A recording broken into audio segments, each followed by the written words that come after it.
New Thought Media Network. We are a global broadcast network of positive music, media, and entertainment, inspiring humanity's evolution along the journey of enlightenment and creating a world of love, peace, empowerment, and prosperity for all. New Thought Media Network.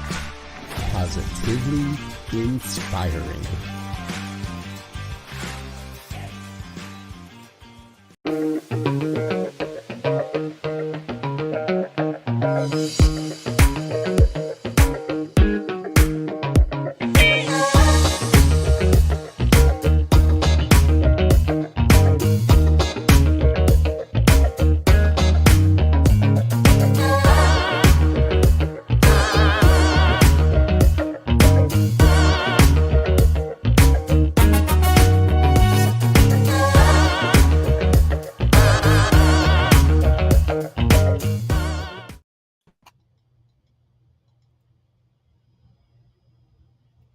And hello again, dear ones. Dr. Robert with you over here.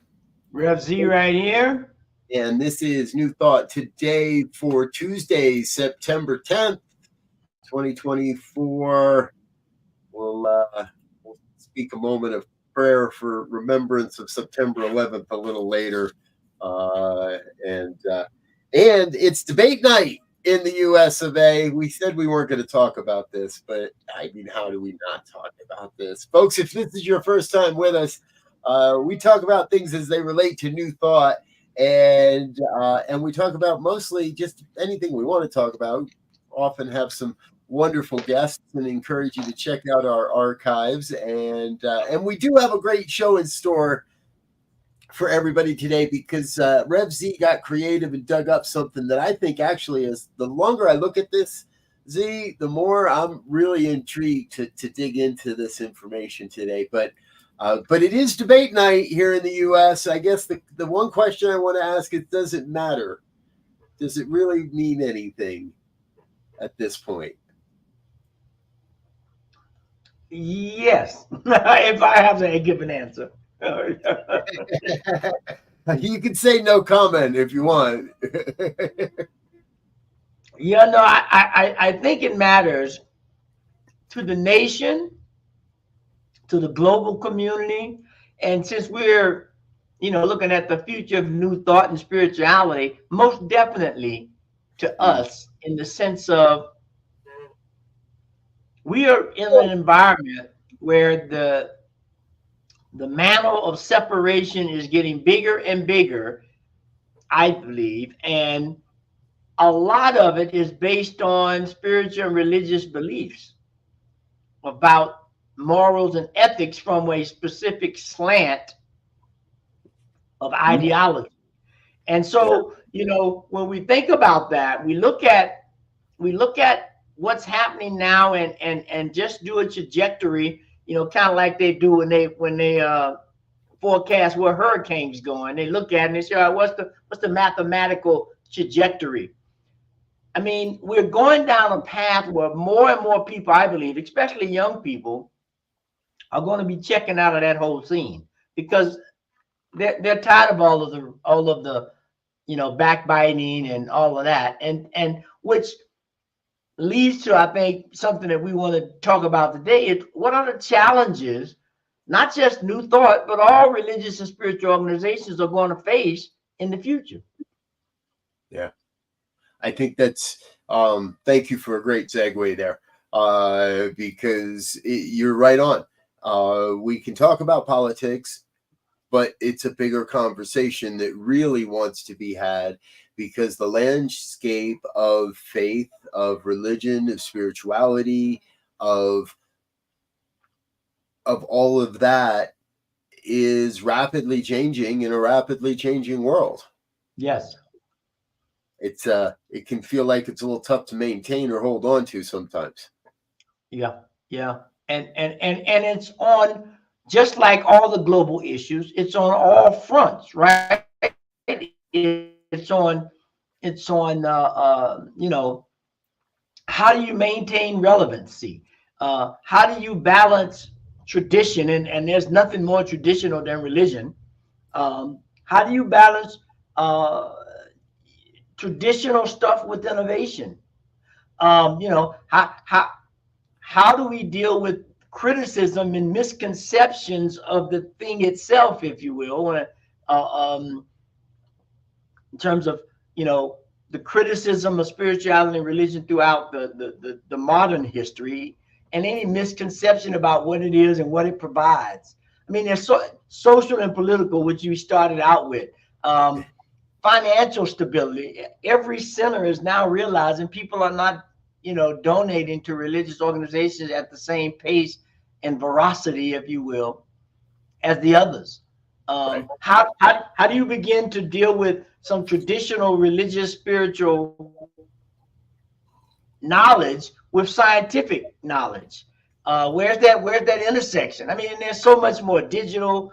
It's just on and on. We can go on and on, which is a great conversation I think we should have, which is why we're having it. Exactly. So what we did, folks, is Rev Z here went over to our favorite newest collaborator, ChatGPT, and punched in the question. What are the how'd you phrase the question again? What are the challenges facing New Thought and spiritual organizations? All right. And folks, what I love, here's one of the things I love about using AI models is ask a better question, you get a better answer. And so it's not just about telling the AI, oh, give me a different answer, or trying to recycle the same question into a different answer. I learn so much every time I ask a question, how to ask a better question to get to the roots of what it is I'm trying to accomplish, where I am. I'm trying to plumb the knowledge of humanity, if you will. So we came up, ChatGPT came up with, how many are there here? Eight major challenges. Rev Z's been talking about a few of them in the higher level already. And I want to jump in kind of halfway down the list, because the first one that sounded sexy to me was addressing criticism and misconceptions. We can see countless places in the digital world right now where this philosophy is being shared by people that are not, quote, part of New Thought philosophy. Instagram, TikTok, look around. Doesn't take long to find New Thought spirituality under a different hashtag, under somebody's hashtag.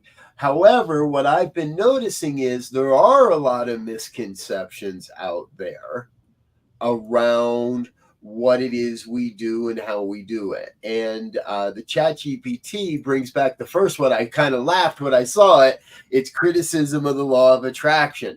Now, anybody that's been around more than a couple of years in the New Thought movement has heard the criticism of the law of attraction. ChatGPT, what they bring back is one of the most well-known New Thought concepts is face criticism for being overly simplistic or promoting a blame the victim mentality. Addressing these criticisms in a thoughtful and compassionate way is important for the movement's credibility. And I got to say amen, right? We've talked about this, you and I, so many times in the past that, and I think the key here is finding a way to compassionately say, we're sorry. I apologize on behalf of the movement that somebody had the misperception and used this philosophy against you in some way, or made it sound like you and took advantage of you to some degree by promoting that you could have it all, or you could have it all tomorrow, or just say this magic affirmation and such. And we come back to this place where it almost seems like this one's just a little too simple. Yeah. How hard is it to say I'm sorry? You know, I hear that criticism on the law of attraction being, you know, whatever. But I think the movie itself, if we go to the movie of The Secret, which is basically what people have come to know it as, Right. I think it was not the end all to be all. It was a summary document, if you will, a documentary of what's possible if you apply the principles. Just like saying, you know, oh, you know, you can have fire to cook your food and warm your house and provide some light. And all these things are possible with this concept of fire/energy. But to understand how to get that in various situations, there's some work that has to be done. I got to either have a flint and light some wood or some electricity to get a spark, or, you know, there are some things that have to take place. And the movie did not go into those kinds of things. Right. It would be great for another version of that, version 2, to talk about, okay, yeah, here's what you have to do. You got to change your thinking to change your life. You have to focus. You have to be consistent. You have to be diligent in the face of adversity. Things that really make this philosophy work. Yeah. And I don't think a lot of people do that, and definitely hasn't been articulated in a movie to that. I mean, the best movie that I think kind of gives a little more depth than The Secret would be my classic, What the Bleep Do We Know? Right. Because it does give some practice and show some practical, and the way they do it is very slick. You know, as you say that, Spirit reminds me that there was a 2020 remake, sort of. I didn't see that. The Secret, Dare to Dream. Looking it up as I look at it, and I don't see exactly where to watch it. I see some trailers and such like that. And I remember it kind of got lost. So we got a 2020 release date there. Obviously, we know what black hole that got lost in. So right, it'd be something for all of us to go take a look at and see exactly what they did. But yes, it feels unfortunate that in some ways one of the most powerful parts of this philosophy was poo-pooed as overly simplistic, simply because somebody tried to make it more approachable to more people in a contemporary way. That needs to continue, I think. Yeah. You know, as I look at these, the other major criticism that was brought back was that perception of superficiality, that we are too superficial, that it's all about law of attraction and getting money and material things. And when I look at both of those, I look at them and I think to myself, these are simply immature perspectives. Right. These are the perspectives you get when you hang out for a couple of months and then split. But when you put in a couple of decades of time and work and effort and living this stuff, you come to a deeper understanding of how transformative this philosophy can be. Well, and you know, it's like telling a first or second grader, you know, you can use math to determine how far it is to the moon, and based on gravity and all of this, you can figure out a trajectory of what you need to do to get there, to get in the gravitational orbit, yada, yada, yada. But right now, I'm giving you 1 + 1 = 2. Now, I'm pointing to something greater that you can do once you learn these basics of add, subtraction, multiply, and divide. And then we begin to cycle through the evolutionary upgrade of that, if you will. But, that has not happened. We've given them an overview of the class, or it's like, going to your first class and they give you the overview. Here's what we're going to cover this semester. And then you think you can pass the final exam just because you took the overview. Well, no, that probably won't happen. There's some stuff in there you got to experience.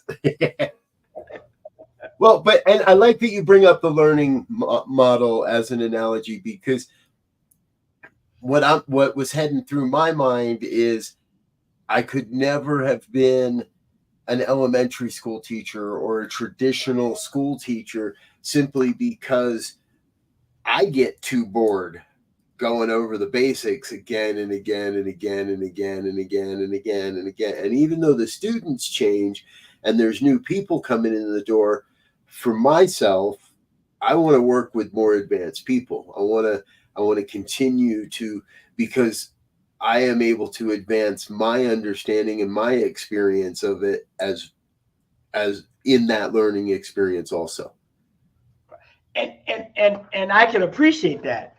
And I think, as we always say, it's a both and. My daughter, who is doing her inaugural junket, if you will, as an elementary school teacher, she teaches all subjects.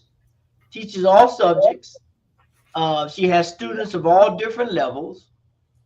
And one thing that has become apparent as we've been conversing about what's going on, her approach of how you present these basic skills in a variety of ways so that the various learning styles and learning levels within that group can walk away with something tangible and be able to elevate to something new. Yeah. And I think, especially now as we look in here and we talk about how to make things relevant and how do we deal with the digital age and how do we engage. That's part of the practice, I think, that we can learn from in New Thought, religious science, is that how do we give people the skills to begin to traverse this path, but more importantly, to give it to them in a way that they're curious and that they want to continue. Because I think previously people get these, they go out, oh, I had the introductory class and they've had a little success. Oh, I know what to do. And then the first time they hit a brick wall, I don't know what to do. And this stuff don't work, by the way. Right. Because I didn't work it. Exactly. So it's most definitely a both and. Yeah. And I'm seeing that in this document. Folks, I'm going to pull this up so you all can see this a little bit as we chat along here today. Hopefully that's kind of probably not large enough for you to see.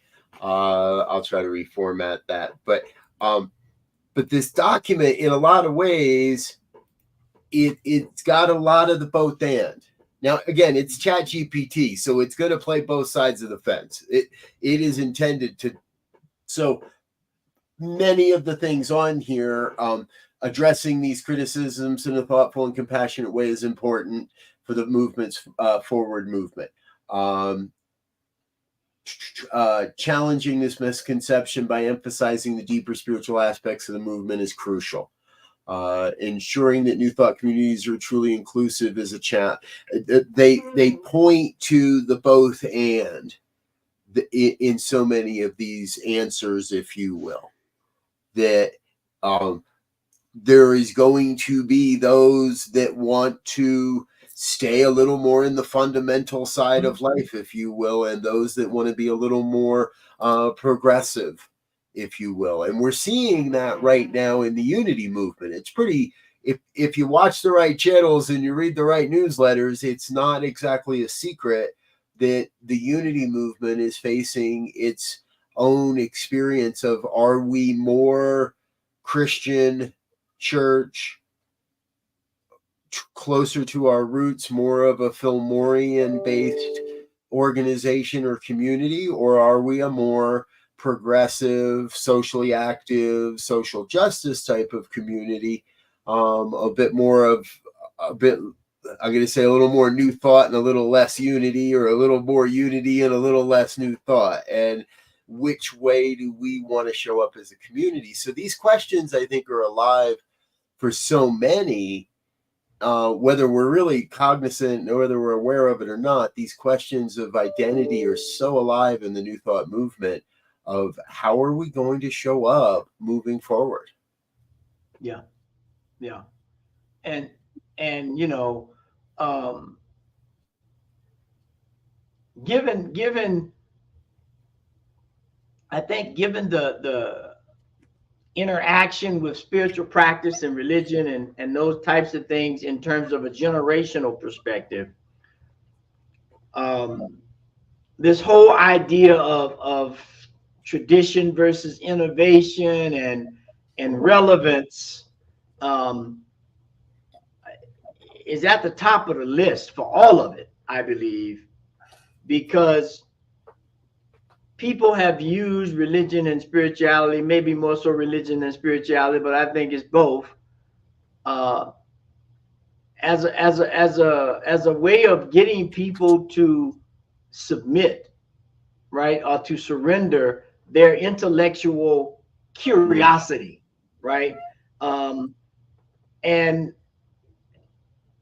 it just makes it tough to be able to set up a situation that's based on a foundation, but that is ready to move forward. And being biased in terms of religious science, I mean, Ernest said we got to be open at the top. That as things evolve, as things reveal themselves to us, we have to be ready to shift our perspective, shift our approach, drop some things that no longer serve us and pick up some things that we may be a little afraid of. And that's where we are right now. Yeah, I hear you. You know, the most obvious one to me is the T word, tithing. Oh, I said it, folks. Right? We, and as a movement, New Thought, there are those that stand by that word and all the buttons that it pushes and all the resistance that it creates, and basically tell us, well, get over it, because if you can't, you're not spiritually enlightened. And then there is an evolving perspective, which I think everyone probably has heard me speak about, to give where we feel spiritually committed. Not out of obligation, not out of mandate, but out of a true, authentic, heartfelt sense of, this is where I give, because I'm committed to seeing this thing move forward. And this is, you know, financial stability is one of the big ones on our document here. And how do we face these challenges? And the one that strikes me is there's a subheading here: transitioning to digital platforms. As more spiritual communities move online, there are challenges related to monetizing digital offerings without compromising accessibility or the spiritual integrity of the teachings. And you know, I've in my whole 20 plus years, I've heard people complain about classes, and that we charge for classes even to begin with, because the philosophy should be free and we should give it all away. And a lot of ministries and a lot of ministers live on that concept of give it all away, and almost to the point where monetization might be a dirty word to some. And if we don't address these issues, we will get left by the wayside. And I mean, money is a necessity. It is a resource. It is energy or spirit or God, as some people express, in terms of how it's utilized. And there is no way to give a class if I don't have a location to give the class in, which requires money. There's no way for me to provide a class if I don't have some kind of compensation for my time and materials that go into the making or the delivery of that class. And so, you know, it's the age old thing, right? You know, money is the root of all evil. Not no. Money is a resource that allows you to activate a community, really, an individual, to have more access to life itself. I mean, even if I say I'm going to be organic and grow my own food, at some point I have to give some kind of there's got to be some kind of change, whether it's barter or something that we've deemed as monetarily resourced that makes it happen. So we have to overcome that. But people are given in different ways, and we have to make allowances for that. And it's just it's not an easy conversation to have. And I listened to a mentor. I call her a mentor of mine because I love her work. Margaret Wheatley. She's, and she has I forget the name of the book right off the top of my head, but she talks about emergence and how we have to begin to look at what that really means. And like she gives this example of baking cookies. Like, you take the salt, the chocolate, you make chocolate chip, the flour, the this, the that, the other, and you put those things together, and what emerges out of it is a cookie. But if you don't like the cookie, there's no way to start subtracting after the cookie's made. It's done. The only thing you can do now is create a new emergence. Right. And that's where we are right now. I'm just getting into this book that she has, 2012, I think it was. But it is fabulous in terms of, and I'm really just in the first beginning of articulating what we need to do to really move to the next level of existence. Yeah. I find myself falling back on a word that was very, very popular in the CSL world about 12, 13, 14 years ago. And that's unification. And it feels to me like we are in that epoch, we're in that age, we're in those days when there is a unification of the New Thought movement, and we can get to a greater place, because for those that think we can't do social action, just need to see that are doing social action. And the people that are doing social action need to see that it's okay to be peaceful about it. People that are doing social action need to see that we can treat our quote enemy as one rather than as other. And interestingly, I was on a phone call earlier today with someone who is very, very astute in peacekeeping type work. And so can see a vision of where New Thought in its greatest form can support and serve the social action world, so that, again, it can be more peaceful, but still effective. Right. And perhaps we can get closer and closer to the beloved community that Dr. King spoke of. Perhaps we can get closer to a world that is truly nonviolent, as both Gandhi and King spoke about. Right. And I think just looking at that perspective, unfortunately, I believe, we have not really understood what it means to live, or what life is. Life consists of birth and death.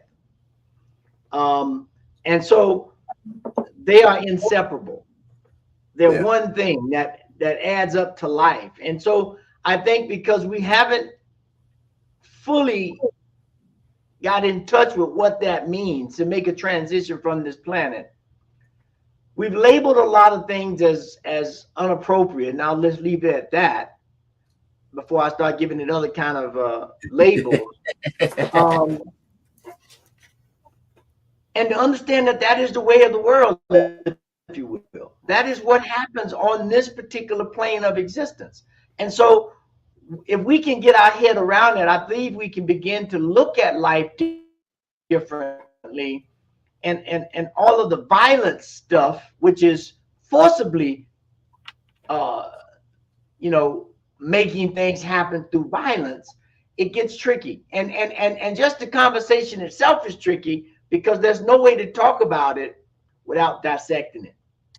And once we dissected it, which we know once something emerges, we can't dissect it again and take it back to its integral parts. We're off in the wrong direction. Right. I believe. And I'm just taking this from that glance of Margaret's work, where she's basically saying, we've been tinkering with the parts of this system for a very long time to make it better. With great people like Gandhi and Martin and Malcolm and all these people, but inevitably nothing effectively, holistically has changed. And this is something you said often. Maybe we need to start over. Before we start over, because we're going to go to a break here, folks, but before we start over, I like where you're going because we can tinker.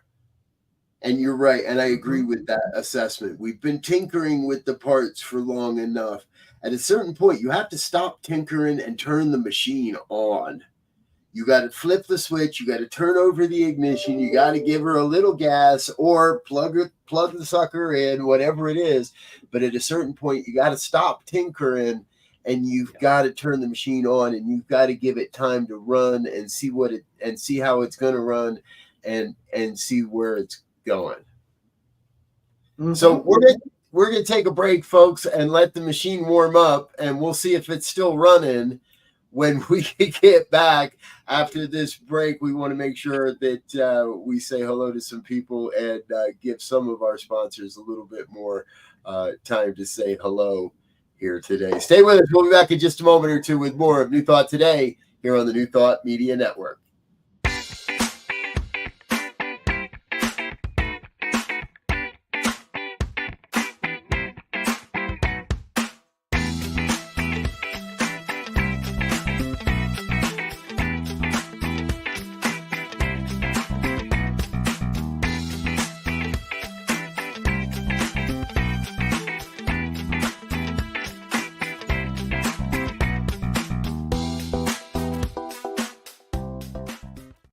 Please help us say thank you to our organizational sponsors, including the Hefferland Foundation, Affiliated New Thought Network, International New Thought Alliance, Science of Mind Archives and Library Foundation, Center for Spiritual Living Denver, Center for Spiritual Living Midtown, New Thought Philadelphia, Planned Happiness Institute, Summit Center for Spiritual Living, One Heart Retreats, Center for Spiritual Living on the Lake, Unity Kitchener, Unity Spiritual Center Ottawa, Om Center for Spiritual Living, Satya Center, Begin Within Ministries, Center for Spiritual Living North Jersey, Unity of Savannah, and the Center for Spiritual Living Seattle,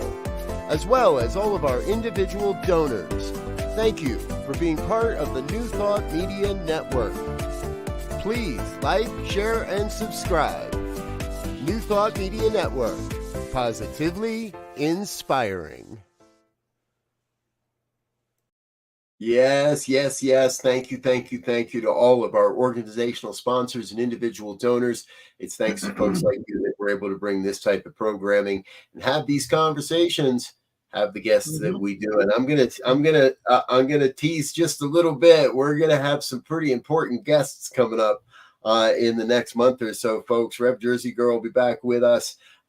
We've got a couple of special things, and perhaps someone that I might have interviewed about a year ago that at one time was running for president of the United States, coming back on the program here within the next month or so. So please do share, like, and subscribe. Let your friends and family know what we're doing here on New Thought Today and New Thought Media Network. So, all right, Z. So you said the magic words.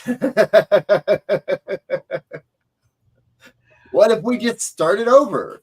And, you know, the first thing that comes to me is a whole bunch of various questions. And it's taken us 100 years to get to this point or more. Not to say that it would take 100 years more to take something new. And I shared this in a recent conversation as well. How could we feel confident that we're not splintering what already exists by trying to make it better?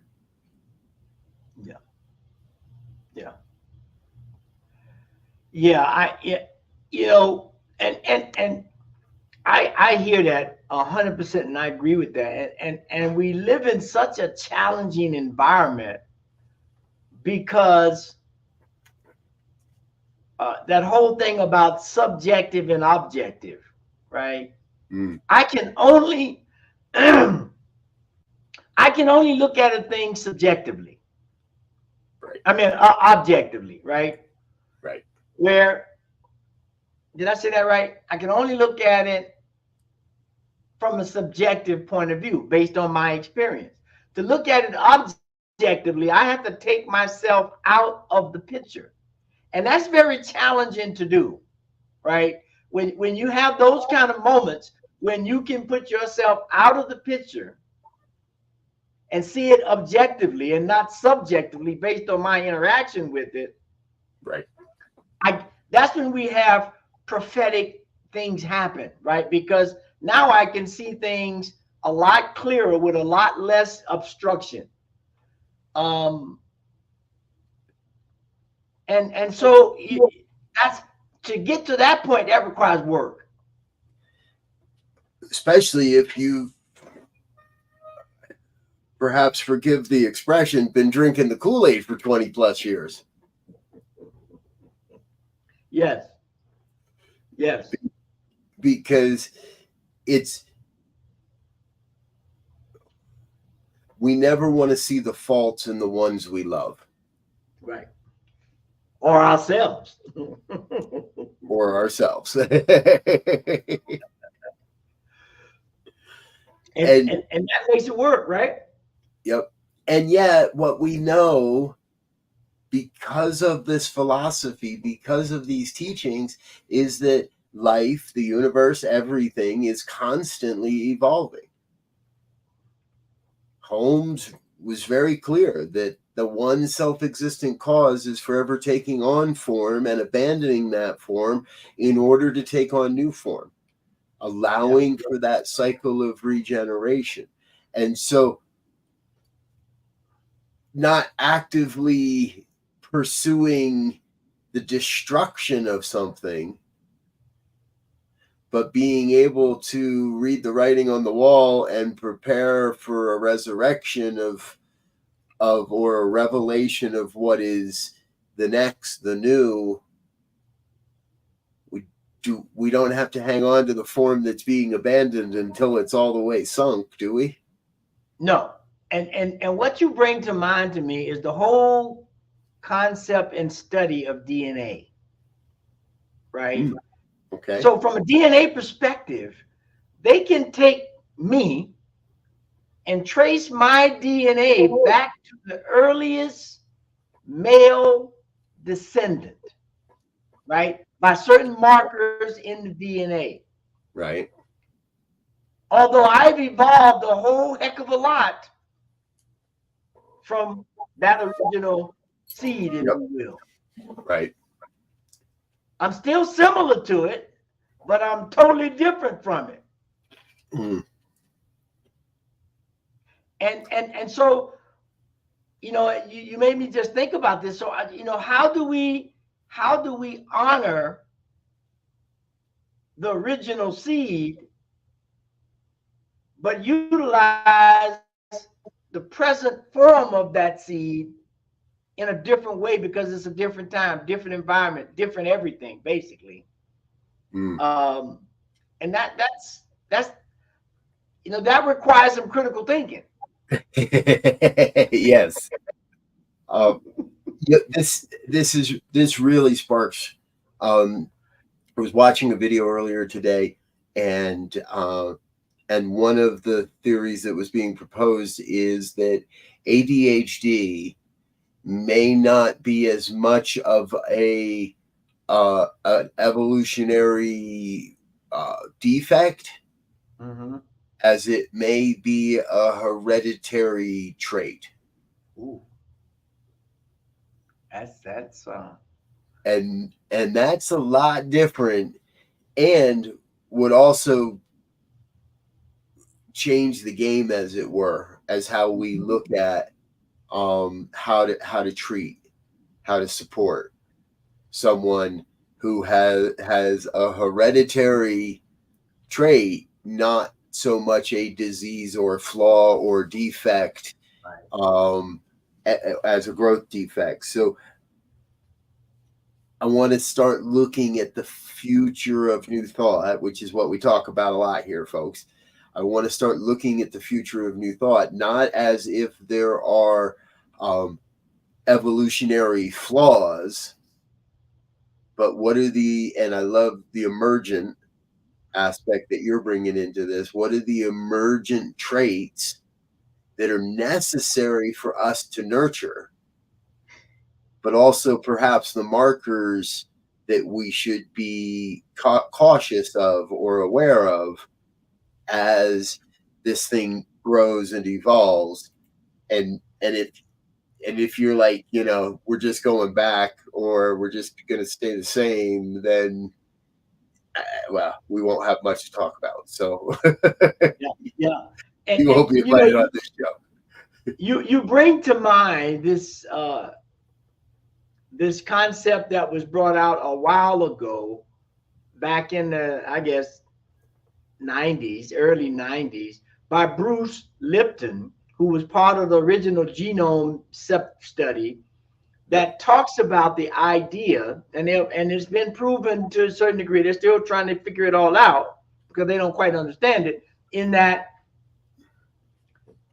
our DNA blueprint is what it is, but certain things fire or do not fire based on environmental conditions. So I may have a hereditary gene that's there that may have me susceptible to a thing, high blood pressure, heart disease, whatever. But a large part of that thing becoming activated or not is based on the environment that I find myself in. There are people who come from the same tree. It happens to them. It doesn't happen to the other. Well, now they got the same relatively gene there. What caused it to perk here and not perk here? Yeah. Or emerge? What caused it to emerge over here and not emerge over here?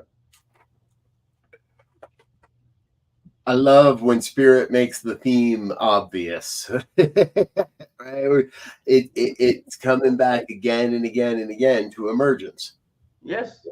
Right. And when I think of emergence, I immediately go to the caterpillar and the butterfly and the cocoon. And we are emergent. We are an emergent philosophy.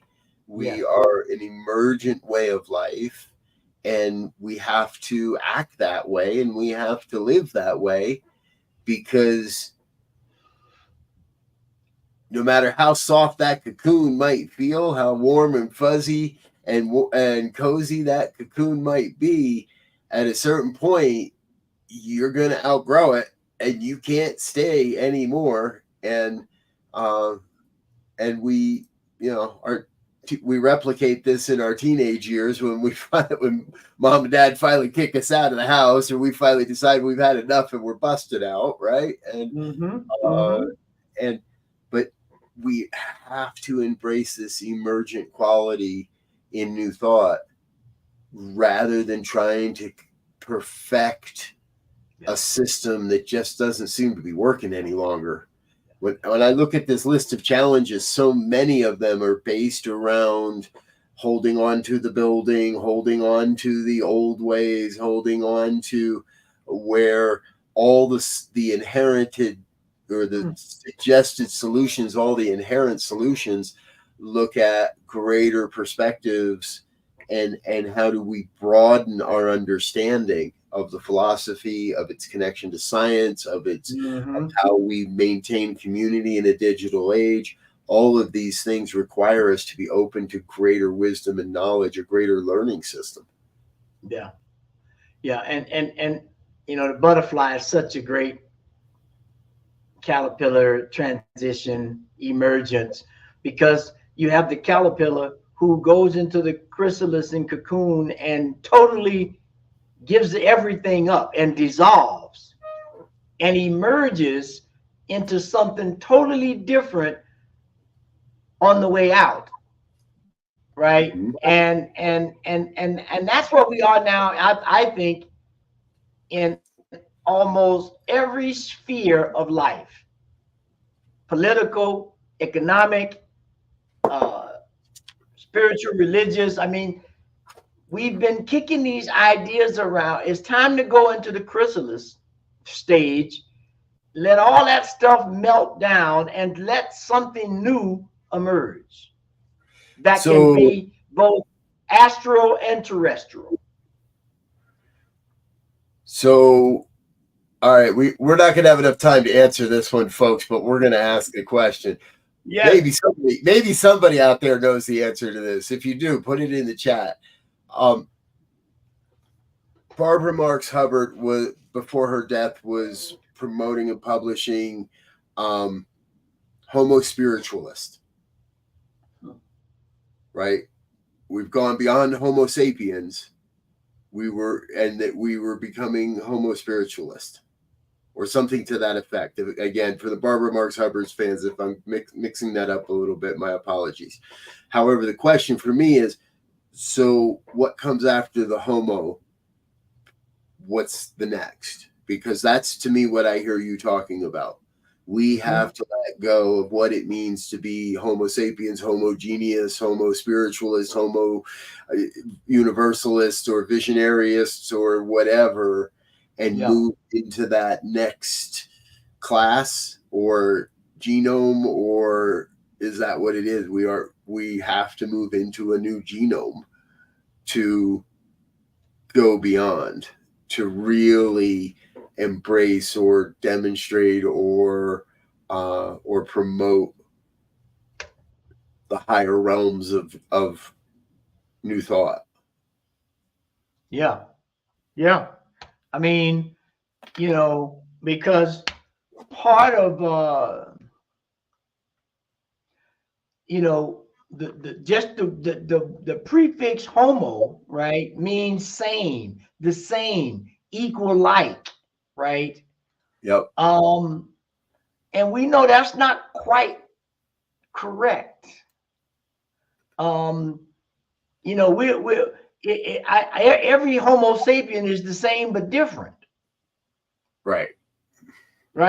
We know that two twins, although they have a lot of characteristics in common and do a lot of things in tandem, they're still different.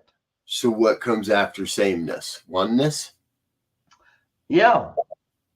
I mean, are we entering the cosmic soup of letting go of our sameness in order, or our desire to be same? Like inherently we want to be different and unique, but ultimately we still want to have the same thing everybody else has got.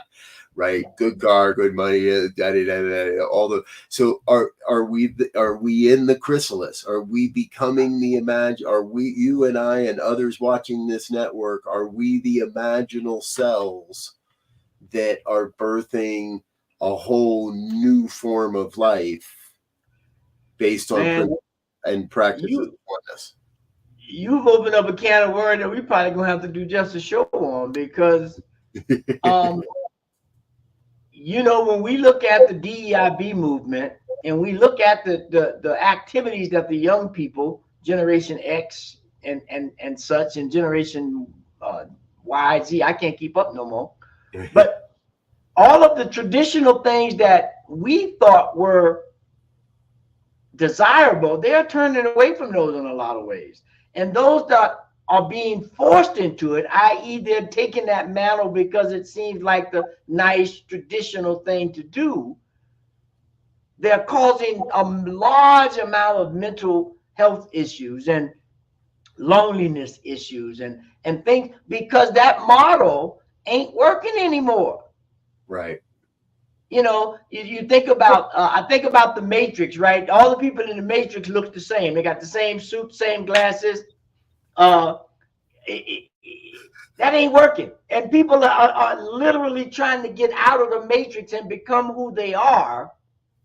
But they're stuck in an environment that are causing genes to emerge that they don't want to even fire anymore. One mind.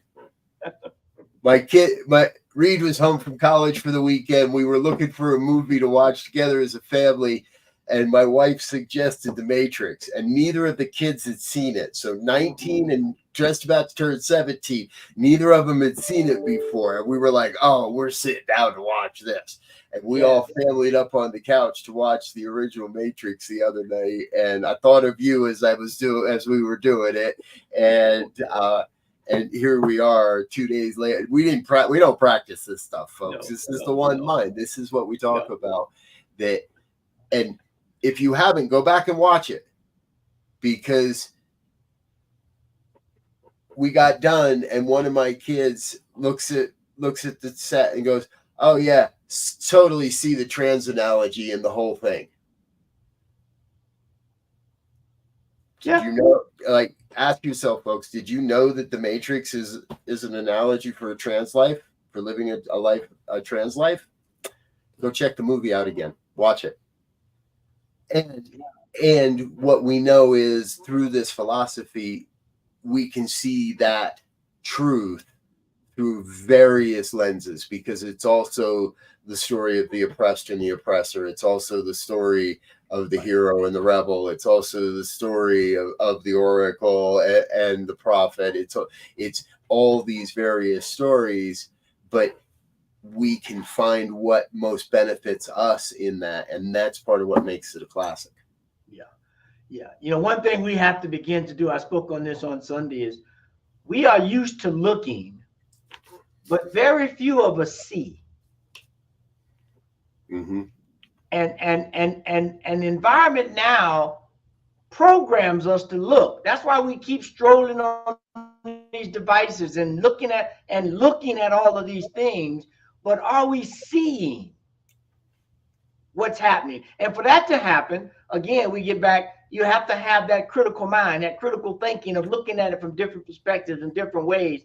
And that's what's going to help us, propel us even, to get beyond these challenges, just a few of them we talked about, that's facing new thought, spiritual, religious institutions, educational institutions, political institutions. Like, for example, real quick, like I was talking with my daughter, I saw this article about reading.